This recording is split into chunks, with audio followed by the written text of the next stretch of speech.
Bonjour tout le monde, merci de nous suivre sur Studio Saint-Jean.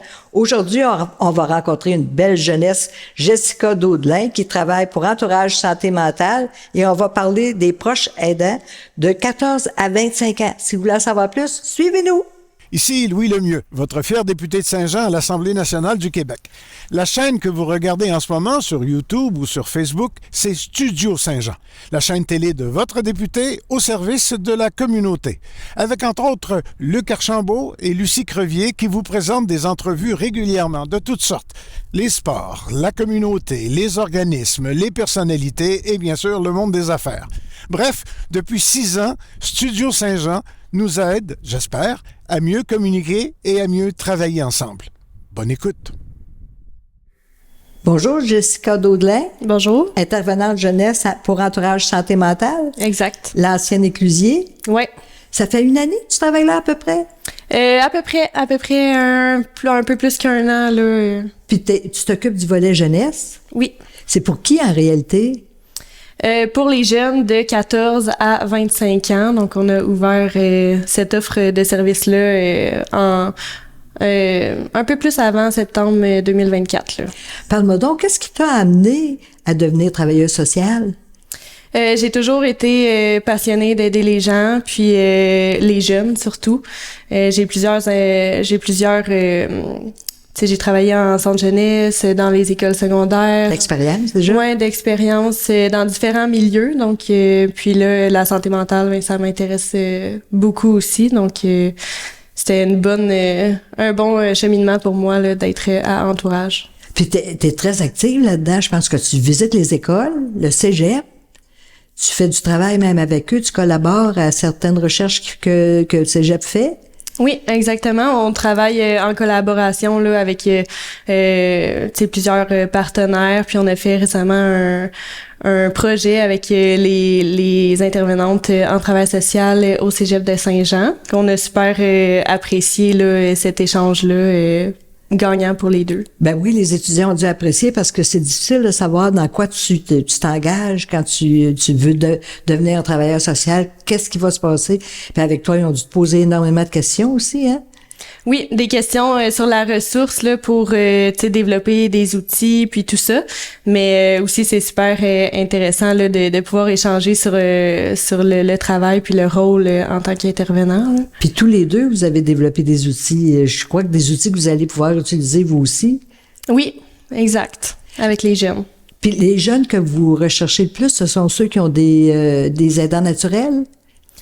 En fait, c'est les jeunes qui sont des proches aidants. Là, on dit ce terme-là, mais en fait, c'est des jeunes qui ont dans leur entourage un proche, donc que ce soit un parent, un ami, un frère ou un amoureux qui a des problématiques en santé mentale, donc tu sais quelques difficultés. Pas obligé d'avoir de diagnostic, mais tout de même là, le jeune a des questionnements puis veut échanger sur la situation. Fait que vous les aidez eux, puis vous aidez les aidants aussi? Dans le fond, on aide les jeunes qui sont proches aidants. Proches aidants. Fait que vous leur donnez des outils? Oui, oui. Puis vous aussi, vous les encouragez parce que c'est parfois difficile d'être la mère de sa mère quand t'as 14 ans ou d'être un parent déjà à cet âge-là. Ils ont beaucoup de besoins. Puis les grands-parents sont plus proches aussi, hein? Exactement. Tu sais, la réalité des jeunes vont être beaucoup, modifiées là, de la réalité d'un jeune qui n'est pas proche aidant.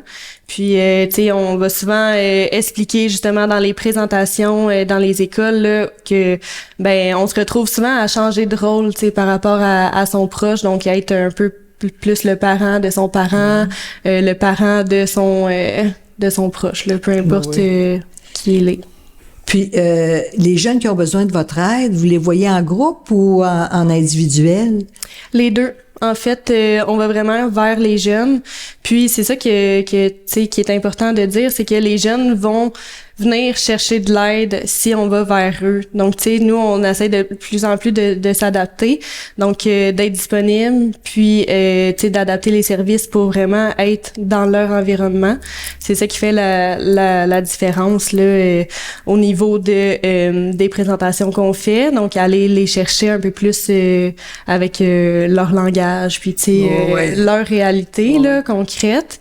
Puis, suite aux présentations, ben, il y a des jeunes, là, qui viennent nous voir, me voir pour des suivis individuels par la suite. Donc, tu sais, ils viennent vraiment d'eux-mêmes. Puis, des fois, sont référés, là, aussi, de la part de nos partenaires. Wow, c'est extraordinaire. Puis aussi, t'es toute jeune, hein, fait que leur langage, tu dois le connaître pas mal. T'as pas dû oublier leur façon de parler, leur langage visuel, leur langage corporel aussi, hein, ça aide, hein? Ouais, ça aide. On essaye toujours de se tenir à l'affût parce que ça change rapidement, mais oui, c'est ça. On a des bels échanges ensemble, oui. T'as pris un bel engagement. Puis les jeunes, qu'est-ce qu'ils te demandent en particulier? Ben, c'est vraiment varié, tu sais, ils ont des besoins tous particuliers dépendamment de leurs proches, tu sais, ça va être qui, de leur situation personnelle, mais souvent, tu sais, ça va être justement là, de mieux comprendre le trouble de santé mentale de leurs proches, puis comment réagir dans certaines situations là qui se passent avec eux, donc communication, tu sais, ça demande beaucoup de pas de recul pour eux, puis de gestion des émotions, puis ouais. Démystifier aussi, parce que des fois, une personne qui a un problème de santé mentale peut devenir un gros mythe. Comment la comprendre, comment réagir aussi dans certaines situations. Hein, oui, c'est ça. Ça doit les épauler beaucoup, hein? Oui, puis c'est aussi ce que, tu sais, on parle de tous ces sujets-là en présentation dans les écoles. Puis dans les autres milieux communautaires, là, comme les maisons des jeunes, Carrefour Jeunesse Emploi, POSA, par exemple. Puis c'est vraiment ça qu'on va venir tu sais, démystifier là, pour atteindre notre public tu sais, qui est les jeunes ciblés, là, proches aidants, mais aussi y aller at large, si on peut dire, pour tu sais, faire le plus possible de sensibilisation auprès de tous les jeunes. Là. Donc, fait que t'es tout seul dans le volet jeunesse? Ouais. Tu dois pas chômer? Non, ça fait le tour des écoles. Ouais, on a plusieurs suivis, activités puis tout ça. À date là, depuis septembre passé, on a plus de 1000 activités dont on parle de kiosques, activités dans les milieux, puis collaboration là d'effectuer. À un petit peu plus qu'un an. Ouais. Wow, c'est quelque chose là. Ouais, ça va vite. Entourage santé mentale ou les éclusiers, normalement, s'occupent des familles. Qu'est-ce qui vous a dirigé vers les jeunes? En fait, il y avait un besoin non répondu par rapport à cette tranche d'âge-là.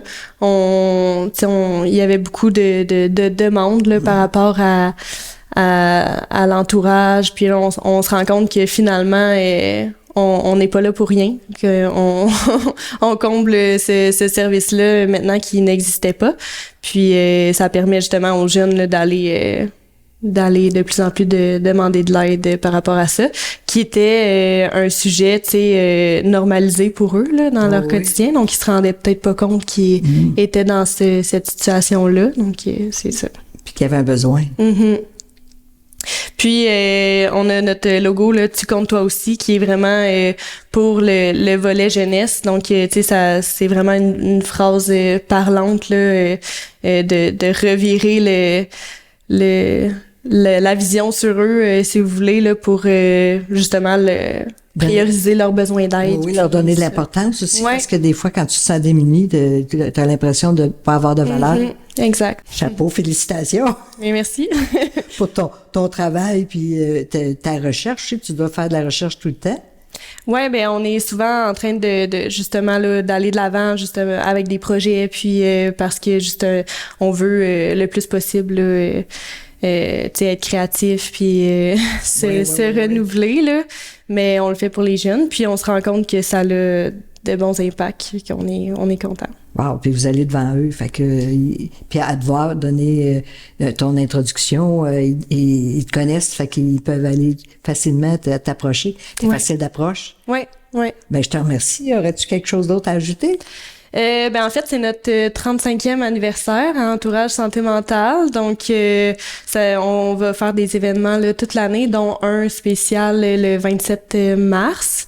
Fait que s'il y a des personnes intéressées là, par rapport à un membre de l'entourage ou qui veulent simplement assister, c'est une bonne occasion. Quelle activité vous faites le 27 mars? Ça va être un souper, en fait, sensoriel, là, donc plusieurs activités.